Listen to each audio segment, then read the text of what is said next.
গীতা পাঠ যারা করছেন তারা তো গীতার মূল মন্ত্রটা বুঝবেন। গীতা কি বলে?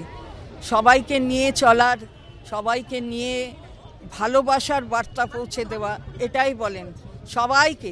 সবাইকে নিয়ে চলার ধর্ম, এটাই তো গীতা বলে। তা একদিকে গীতা পাঠ আর একদিকে আরেকটা দুস্থ মানুষ যে তার জীবন জীবিকা চালাবার জন্য চিকেন প্যাটিস বিক্রি করছে, তাকে মারধর করা, এটা কি গীতা পাঠ করে এটা করা যায়?